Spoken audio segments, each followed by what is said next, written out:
हरिः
ब्रह्मा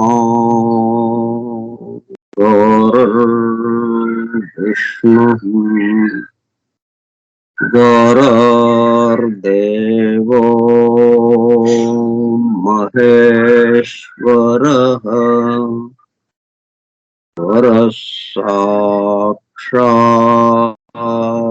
परं ब्रह्म तस्मै श्री गुरवे नमः।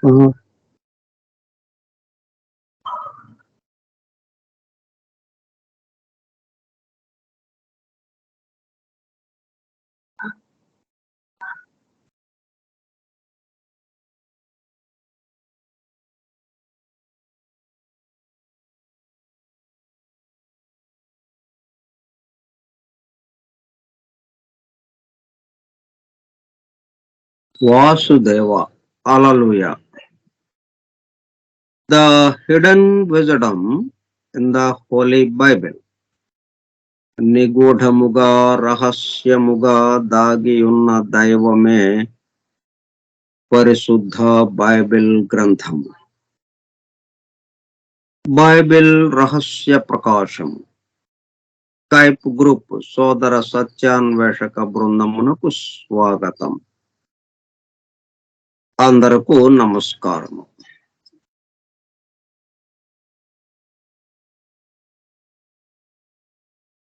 ఒక పనిని ఒక పద్ధతిలో చేసుకుంటూ వెళ్తుంటాం.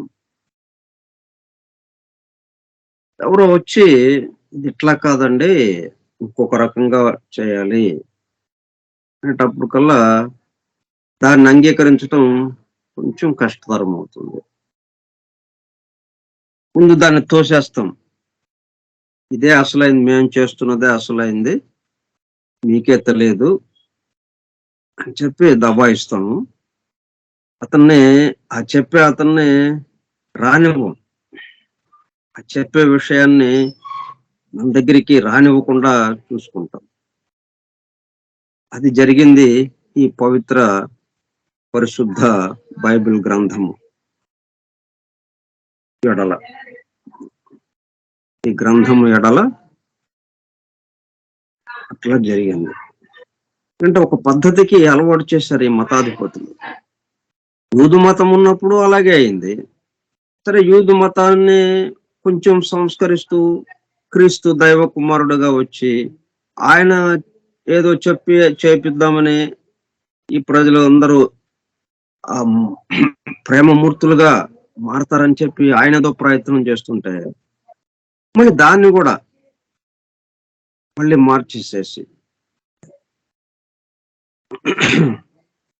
ఇది ఇట్లాగే చదవాలి, ఇంతవరకే చదవాలి, ఇంకెంతకన్నా లోతుకి వెళ్ళకూడదు అని అట్లాగా ఆంక్షలు పెట్టేసి మొత్తం అందరినీ తాడుతో కట్టేసినట్టుగా కట్టేసి అక్కడ కూర్చోబెట్టారు.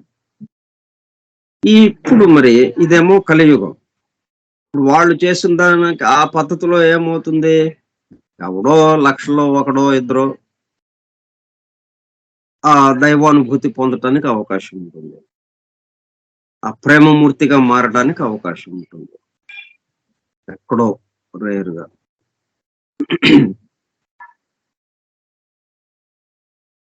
మరి ఇట్లాగా ఈ కలియుగానికి వచ్చినప్పటికల్లా మరి పూర్తిగా అయిపోవాలి. ఈ 4,32,000 సంవత్సరాలు ఏదైతే ఉందో ఈ కలియుగం యొక్క వయస్సు, పరిణామ కాలము, ఈ కాలంలో పూర్తి అయిపోవాలి. ఇక్కడున్న మొత్తం మళ్ళీ నెక్స్ట్ దానికి ఇంక లేదిక. అందరూ పాస్ అయిపోవాలి. ఎవ్వడు ఇక్కడ నిలబడటానికి లేదిక. అందరూ పరిపూర్ణులుగా మారాలి. మళ్ళీ కొత్త లోకంలోకి అడుగు పెట్టాలి మనం. ఆ ఈ కలియుగం తర్వాత వచ్చే ప్రళయంతో, ఆ ప్రళయం తర్వాత వచ్చే కృతయుగంతో మళ్ళీ కొత్తగా మొదలు పెట్టాలి. అందరూ చక్కగా ఉండేటట్టుగా రావాలి అక్కడికి. ఇంకని చెప్పి ఇప్పుడు మొత్తం అందరికీ అందుబాటులోకి రావాలి. అందరూ త్వరగా పరిపూర్ణులుగా అయిపోవాలి. కాబట్టి అందరికీ అందుబాటులోకి రావాలి ఇవన్నీ. ఇప్పుడు ఇది సంధియోగంగా ఉందన్నమాట. కొంతమంది ఏమో అట్లాగా వద్దు, అలాగా చదవద్దు అని చెప్తున్నప్పటికీ, ఇట్లా కాదు, ఇదిగో ఇట్లా ఈ పద్ధతిలో చదవాలి అని చెప్పి ప్రజల ముందుకు తీసుకొచ్చి దాన్ని కొంత ప్రయత్న పూర్వకంగా ఈ పరమ గురు పరంపర సీక్రెట్ డాక్టర్ ని ముందు తీసుకొచ్చారు.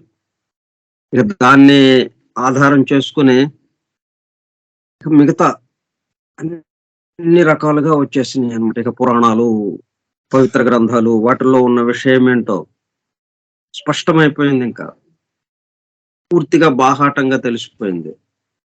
సీక్రెట్ డాక్టర్ లో ఉన్న విషయంతో దీన్ని జోడించేటప్పుడు కల్లా, దీన్ని జత చేసేటప్పటికి మొత్తం స్పష్టంగా అవగాహన అవటం, దర్శనం అందటం ఇలాగా జరిగింది.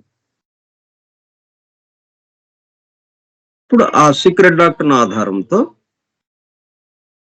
ఈ పవిత్ర బైబిల్, పరిశుద్ధ బైబిల్ గ్రంథం ఏదైతే ఉందో దానికి వ్యాఖ్యానం రాస్తూ దాంట్లో ఉన్న విషయాలన్నిటిని, అది ఏ లాంగ్వేజ్ లో వ్రాయబడింది, సరే ఆ లాంగ్వేజ్ లో అప్పటి వరకు రాయబడడానికి గల కారణాలు అవి ఏవో చెప్పారు. ఇప్పుడు ఆ కారణాలతో రహస్యము అన్నది లేదు. రహస్యము ఇంకా మాట డిక్షనరీలో నుంచి తీసేయడమే. మొత్తం అందరికి, ఎందుకంటే అందరము దేనికి సంబంధించిన వాళ్ళం? రహస్యం ఎవరి దగ్గర పెడతావు? తెలియకపోతే రహస్యం పెట్టొచ్చు, తెలియని వాళ్ళ దగ్గర. అది ఇప్పుడు పిల్లోడు ఉన్నాడు, చిన్న పిల్లోడు, వాడి దగ్గర బ్లేడ్ గాని కత్తి గాని ఉంచకూడదు, ఎందుకంటే వాడికి తెలియదు.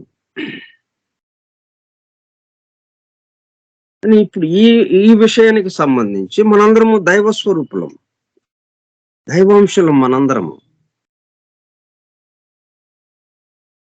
కాబట్టి మనకి మన విషయం మనకే తెలియకపోతే, తెలియకుండా రహస్యంగా ఉంచితే మనం ఇంకా ఎప్పుడు తెలుసుకుంటాం? ఇంకా ఆ ఉద్దేశంతో ఇది అందరికీ అందాలి దాంతో వీటిని బాహాటంగా అందరికీ అర్థమయ్యేటట్టుగా చెప్పడం ప్రారంభించారు అనమాట. అది ఇట్లా చెప్పేటప్పుడు కల్లా ఈ పవిత్ర గ్రంథాలన్నీ ఈ పద్ధతిలో వ్రాయబడి ఉన్నాయి. అట్లాగా allegory and symbol. It was written in allegory and symbol, సంకేతాత్మకంగా, గూఢ లిపిలో, రూపకాలంకారంగా, దృష్టాంతంగా, పొడుపు కథలుగా, సగము అర్థమై సగం అర్థం కాకుండా, ఇట్లాగా సగమేమో భూమి లోపల ఉంది, సగం బయట కనిపిస్తూ ఉంది అన్నట్టుగా ఉందన్నమాట.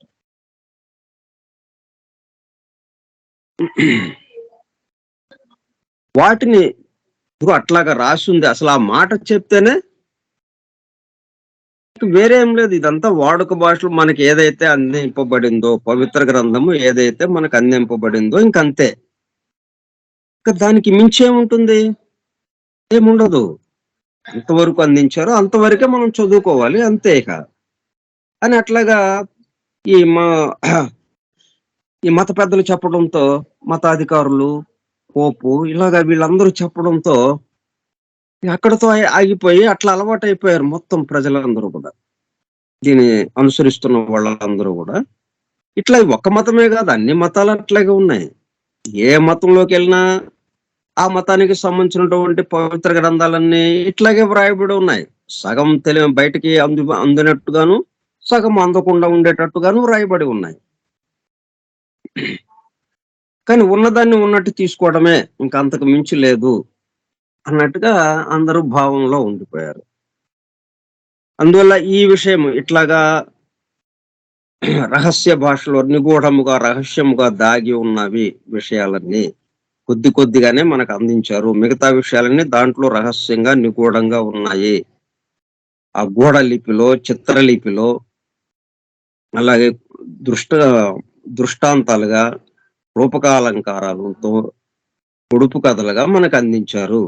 ఆ మాట చెప్తేనే అసలు చాలా ఆశ్చర్యపోతున్నారన్నమాట. ఆ మాట వింటేనే మే సీమ్ స్ట్రేంజ్. చాలా వింతగా చూస్తున్నారనమాట అది. అరే! ఇదేంటి దీంట్లో ఇన్ని రహస్యాలుండవా? ఇన్ని రహస్యాలున్నాయా? May seem strange and even incredible. అసలు నమ్మదగ్గగా లేదే ఇది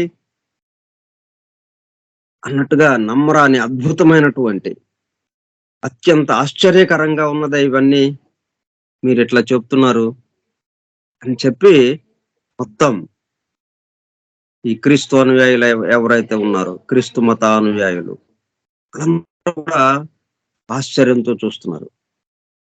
కొంతమంది దీనికి దూరం అయిపోతున్నారు. అట్లాగేమీ లేదు. ఉన్నది ఉన్నట్టు చదువుకోవటం మనము ఇది ఇట్లాగా ఈ విధంగా ఆలోచించామంటే మనము దండనార్హులమవుతాం. మనకి శిక్ష వేయబడుతుంది. మనకి విముక్తి లేదు, ఇంకా సాల్వేషన్ లేదు అన్న దాంట్లో భయపడిపోయి అసలు దీని వైపుకే రాకుండా ఆగిపోతున్నారు కొంతమంది. ఇటువంటి పరిస్థితిగా ఉందన్నమాట.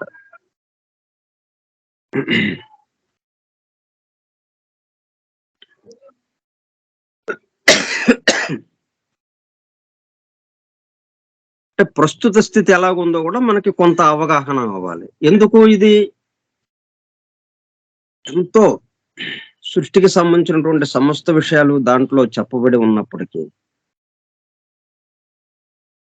మనకి ఉన్నటువంటి అన్ని సమస్యలకి పరిష్కారాలు దాంట్లో ఉన్నప్పటికీ, మనము దీని ద్వారా సమస్యలు పెంచుకుంటున్నాం తప్పితే, ఉన్న సమస్యలను పరిష్కరించుకోకపోగా, ఇంకా సమస్యలు పెంచుకుంటున్నాము వీటి ద్వారా.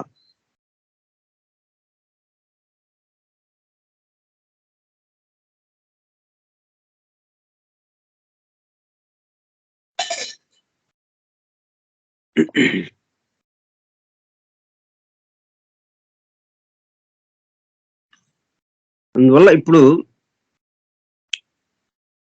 దీన్ని నెమ్మదిగా మామూలుగా అయితే మరి ఈ సరికి ఇది ఎప్పుడు ఒక దాదాపు 30, 40 సంవత్సరాల క్రితం వచ్చింది ఈ గ్రంథం. 1980 ప్రాంతంలో వచ్చిందనుకుందాం. 40 సంవత్సరాలు దాటిపోయింది ఈ గ్రంథం వచ్చి.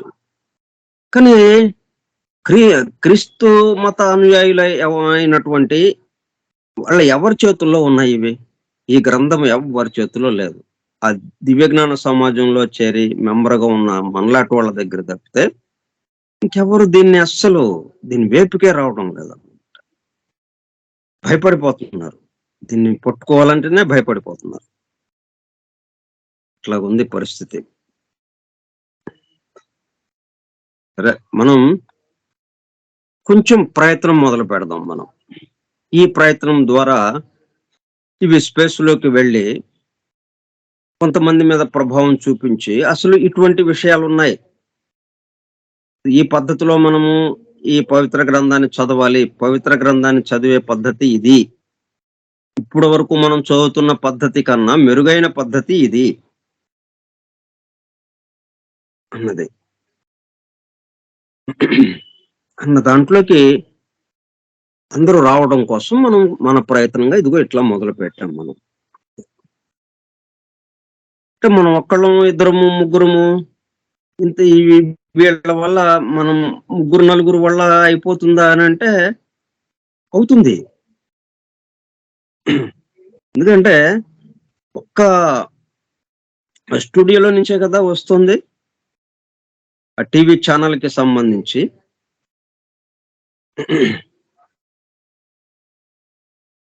ఒక టీవీ స్టూడియోలో నుంచే కదా వస్తా ఉంది. అందరికి కోటాను కోట్ల మందికి అందిపోతూ ఉన్నదది.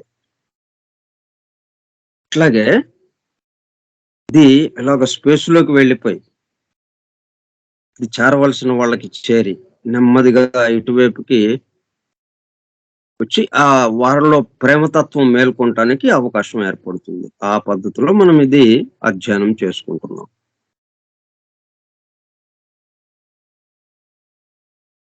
మే seem strange and even incredible. అది ఆశ్చర్యంగా చూస్తున్నారనమాట.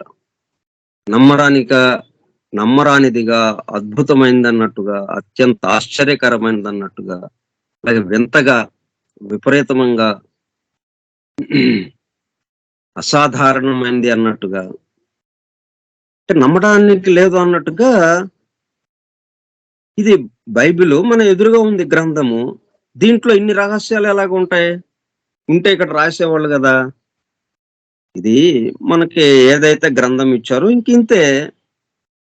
దీంట్లో తవ్వి, తవ్వి లోపలెక్కడో రహస్యాలున్నాయి అంటే ఎట్లా దవ్వుతాం? తవ్వితే పేపర్ చిరిగిపోతుంది. అంతే కదా! ఆ వాక్యం మీద ఇంక ఇలాగ గీకామనుకోండి, మొత్తం వాక్యం మాయమైపోతుంది. ఆ పేజీ చిరిగిపోతుంది. అంటే అది అక్కడ అంతే, ఇంకా లోపల లేదు, ఏం లేదు అన్నట్టుగా భావన ఉంది మొత్తంలో. కాదు. ఇది సగమే మనకు అందింపబడింది. మిగతా సగము మనము తెలుసుకొని దాని పట్ల మనం మేలుకోవాల్సిన అవసరం మనకున్నది. మనం ఎట్లాగైతే రోడ్ రూల్స్ మనం తెలుసుకుని, మాకు తెలీదంటే ఎవరు ఊరుకోరు గదా! తెలుసుకొని రావాలి రోడ్డు మీదకి. నువ్వు రోడ్డు మీదకి ఎందుకొచ్చావో తెలియకపోతే ఇంట్లో ఉండు. తెలియకుండా నువ్వు రోడ్డు మీదకొచ్చి నాకు తెలీదండి అంటే ఎలాగా మరి? కుదరదు. రోడ్డును నువ్వు వాడుకుంటున్నావు. నువ్వు రోడ్డును వాడుకుంటున్నావంటే రోడ్డు గురించి నువ్వు తెలిసుండాలి. తెలుసుకోవాలి నువ్వు. అది నీ బాధ్యత. నీకెవరు దగ్గరకొచ్చి చెప్పరు. తెలుసుకోవాల్సిన బాధ్యత ఉంది. అట్లాగే ఈ సృష్టిలో మనం తిరుగుతున్నాం. ఈ సృష్టికి సంబంధించిన విషయాలు మనం తెలుసుకోవాల్సిన అవసరం ఉంది. అట్లా తెలుసుకుని, మనము బాధ్యత గల పౌరుడిగా ఎలాగా జీవించాలో, అలా జీవించాలి మరి మనం. అట్లాగే మన అసలైన అంతిమ లక్ష్యం ఏదైతే ఉందో దైవానుభూతికి సంబంధించి, అది చేరటానికి మనం ప్రయత్నం చేయాలి. So next preparation. ఇప్పుడు నెమ్మదిగా మనల్ని తయారు చేస్తున్నాడనమాట. నెమ్మదిగా దీంట్లో ఉన్న రహస్యాలు మనము అర్థం చేసుకోవటానికి, వాటి పట్ల మనం మేలుకోవటానికి మనలో ఆ రహస్యాలను ఉన్నాయి. ఇప్పుడు ఈ గ్రంథం ఎక్కడుందండి? మన చేతుల్లో ఇట వేరుగా, మనకన్నా వేరుగా మనం ఎక్కడో కొనుక్కొచ్చాం ఇది. ఈ గ్రంథాన్ని ఎక్కడో ప్రింట్ చేశారు. అడయారులో ప్రింట్ చేశారు ఈ గ్రంథాన్ని. అడయారులో ప్రింట్ చేసి అందరికి అమ్మితే గుంటూరు వాళ్ళు తీసుకొస్తే మనం ఇక్కడ కొనుక్కున్నాము అని అనుకుంటున్నాం. కానీ ఇది దేనికొచ్చింది మన దగ్గరికి? ఏ గ్రంథము మనలో యథాతథంగా ఉంది. మనలో యథాతథంగా అక్షరంతో సహా ఉంది. మరి మనలో ఉంటే ఇంకా ఎందుకు మనం కొనుక్కోవటము? వాళ్ళు ప్రింట్ చేయడం ఎందుకు? ఆయన రాయడం ఎందుకు? ఆ జాఫ్రీ యాడ్సన్ రాయడం ఎందుకు? అడయార్ వాళ్ళు ప్రింట్ చేయడం ఎందుకు? ఆళ్ళ నుంచి అన్ని లాడ్జెస్ వాళ్ళు తెప్పించుకొని ఇక్కడ మనం కొనుక్కోవడం ఎందుకు? కొనుక్కొని మళ్ళీ మనం చదువుకుంటా కూర్చోవడం ఎందుకండి? మనలో ఉంది గదా! మనలో ఉంది అన్న విషయము మనకి గమనికకు లేదు. నిద్రాణ స్థితిలో ఉందది. కాబట్టి దాన్ని మేల్కొలపాలి అంటే దానికి సమానంగా ఉన్నది ఏదైతే ఉందో దాన్ని తెచ్చుకొని దాంతో మనం నిద్ర లేపాలి. అందుకని ఈ గ్రంథాన్ని తీసుకొచ్చాం. ఈ గ్రంథం చదువుతూ ఉండగా ఈ గ్రంథం విషయాలు మనలో మేల్కొంటాం. ఏ గ్రంథానికైనా అదే పద్ధతి. సీక్రెట్ డాక్టర్కైనా అదే పద్ధతి. సీక్రెట్ డాక్టర్ ఎక్కడుంది? మనలో ఉంది. మనలో లేనిది ఎక్కడ ఈ బయట ఇక్కడ లేదు, ఉండటానికి అవకాశం లేదు కదా. ఫస్ట్ లోనే మనము మొట్టమొదటగా ఈ గ్రంథాన్ని ఓపెన్ చేసి చదివినప్పుడే యూనివర్స్ అండ్ మ్యాన్ ఒకరికొకరు పరిపూరకము. యూనివర్స్ లో ఏముందో మ్యాన్ లో అదే ఉంది, మ్యాన్ లో ఏముందో యూనివర్స్ లో కూడా అదే ఉంది, పరిమాణంలో తేడా తప్పితే. ఇది వామన రూపంగా ఉంది, అది బృహత్తర రూపంగా ఉంది.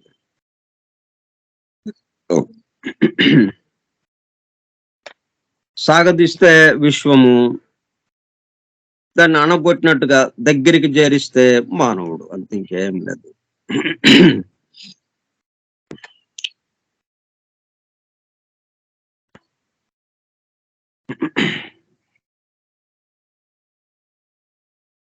అంటే ఈ విషయం మనకి బాగా గమనికలోకి రావాలి. గ్రంథాన్ని అధ్యయనం చేస్తున్నాము అంటే అర్థం ఏంటి? ఈ గ్రంథము మనలో ఉన్నది, ఇది చదవటం ద్వారా, దీని గురించి మనము తెలుసుకోవటం ద్వారా మనలో ఉన్న ఆ గ్రంథము యొక్క విషయం మేల్కోవటం. దానికోసం ఇది. దాని ఈ గ్రంథంలో ఉన్నది మనం అంటే బయట ఉన్న పళ్ళెంలో ఉన్న అన్నం తిని మనం శక్తిగా ఎలా మార్చుకుంటున్నామో అట్లా కాకుండా అది కూడా అంతే. దీనివల్ల శక్తి రావటం లేదు, మనం తిన్న దాని వల్ల శక్తి రావటం కాదు. మనం తిన్నది ఏం చేస్తోంది? మనలో ఉన్న ఆ శక్తిని మేల్కొల్పుతోంది. ఏదైనా కానీ జరిగే విషయం ఒకటి, పద్ధతి మాత్రం ఒకటిగానే ఉంటుంది. సో ప్రిపరేషన్ అంటే సంసిద్ధపరచుటం.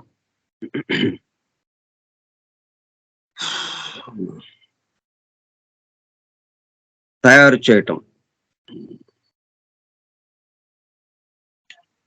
ఇది ఇట్లాగా మనము దీంట్లో 2 విధాలైనటువంటి వివరాలు ఉన్నాయి.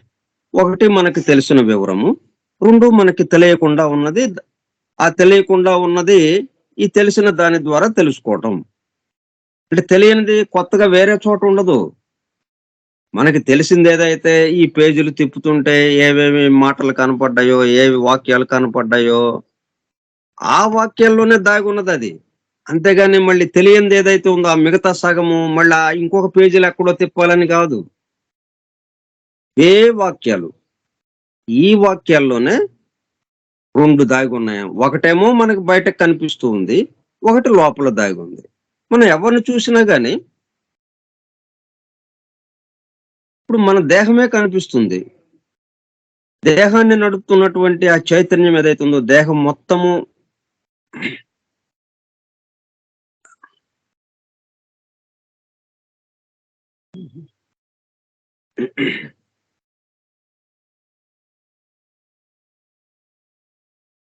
దేహం మొత్తము వ్యాపించి ఉన్నటువంటి ఆ చైతన్యము మనకు కనిపిస్తుందా? కనిపించదు. అది ఉందని మనకు ఎలా తెలుస్తుంది? ఇది దేహం యొక్క ఈ రూపం అనే ఏదైతే ఉందో ఆ రూపం యొక్క చేతల ద్వారా, మాటల ద్వారా మనకి ఈ చైతన్యము ఉంది అన్నట్టుగా మనకు తెలుస్తుంది. అట్లాగే ఈ వాక్యాలు, ఈ వాక్యాల్లో ఉన్నటువంటి అర్థము, మామూలు అర్థము మనకి తెలుస్తూ ఉన్నది. ఆ తెలిసే అర్థంలో నుంచే ఇంకొక తెలియని అర్థం కూడా మనం తెచ్చుకోవాల్సిన అవసరం ఉంది. అట్లా చదవటం ఎలాగా? దాని ముందు మనం ప్రిపేర్ చేస్తున్నారు. ఎట్లాగా? ప్రిపరేషన్, సంసిద్ధపరుస్తున్నారు మనల్ని ఇప్పుడు. మరి ఇదేమో ఆశ్చర్యకరమైనది, వింతైనది, నమ్మటానికి వీల్లేనిది. మరి ఇంతవరకు ఎప్పుడు వినలేదు మనం ఇట్లాగా ఉంటుంది అని.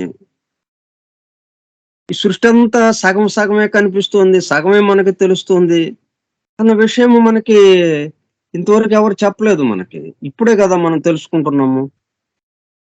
జాఫ్రే హడ్సన్ ఈ గ్రంథం చూసి the hidden wisdom in the Holi Bible, ఆ హిడెన్ ఉన్నది ఒకటి, బయటికి వెల్లడి అవుతున్నది ఏదైతే ఉందో అది కాకుండా ఆ వెల్లడి అయిన దాంట్లోనే ఇంకొకటి కూడా దాగి ఉన్నది.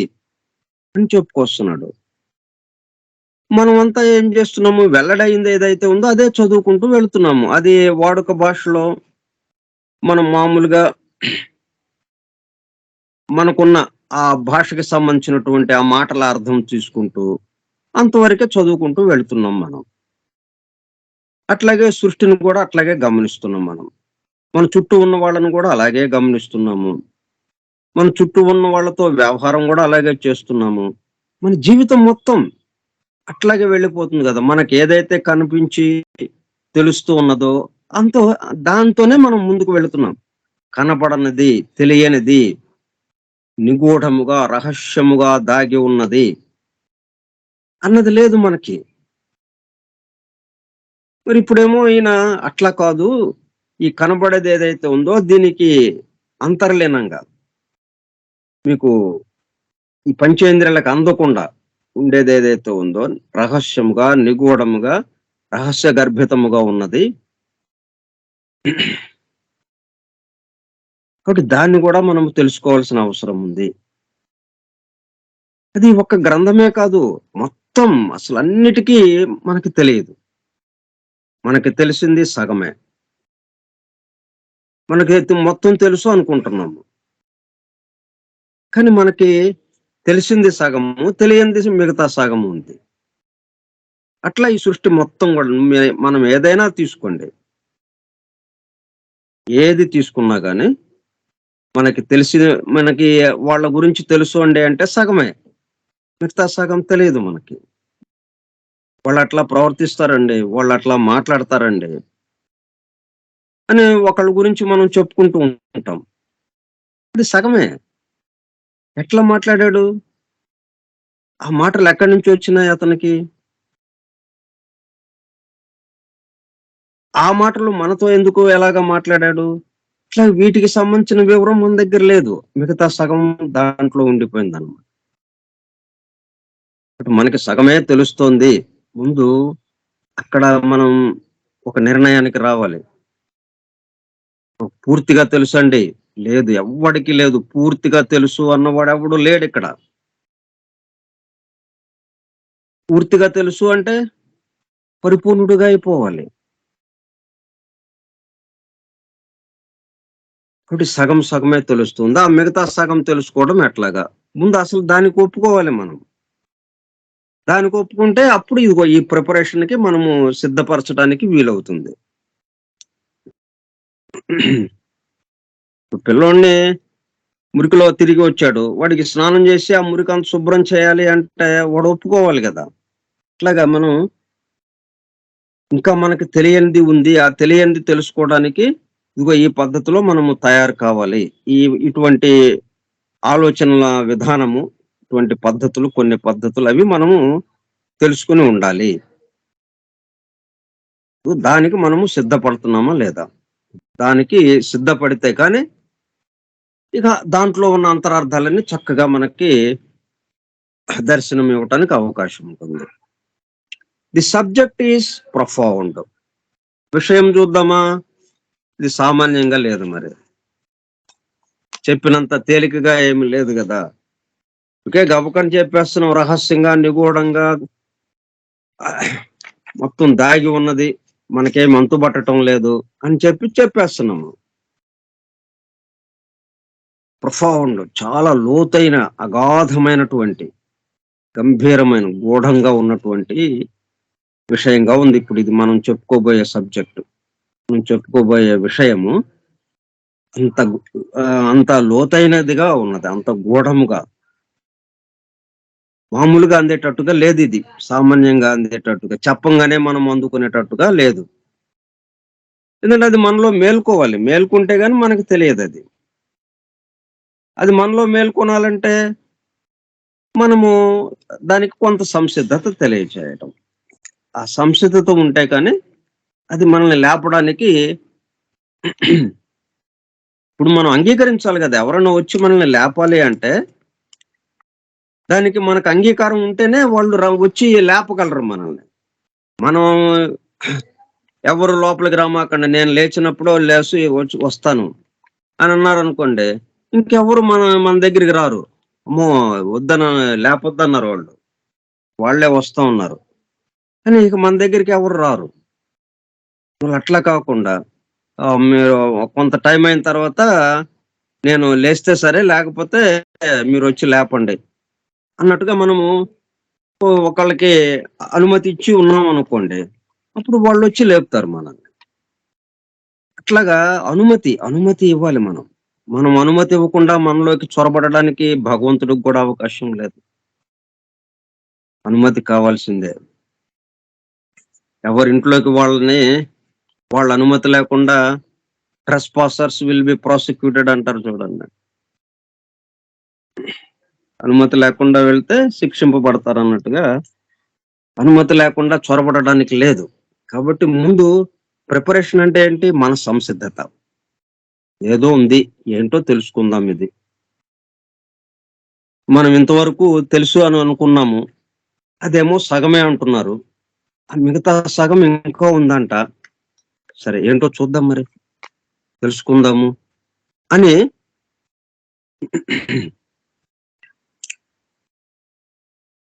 మనం ముందు సంసిద్ధత ఉండాలి మనకి. అప్పుడు గాని ఈ విషయాలు అర్థం కావటానికి, మనలో మేల్కోవటానికి అవకాశం ఉన్నదన్నమాట. అదే. అలాగా మరి మన సంసిద్ధతని ఎలాగా ప్రిపేర్ అవ్వాలి మనం ఈ విషయాలు వినడానికి? అది మనం రేపు చెప్పుకుందాం. స్వస్తి ప్రజాభ్యః పరిపాలయంతాం న్యాయేణ మార్గేణ మహీమహీషాః గోబ్రాహ్మణేభ్యः శుభమస్తు నిత్యం. లోకా సమస్తా సుఖినో భవంతు. లోకా సమస్తా సుఖినో భవంతు. లోకా సమస్తా సుఖినో భవంతు. ఓం శాంతి శాంతి శాంతి. ఓపికగా ఉన్నటువంటి సోదర సత్యాన్వేషక బృందమునకు ధన్యవాదములు. Thank you all.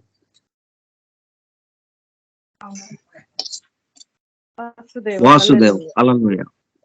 Thank you sir.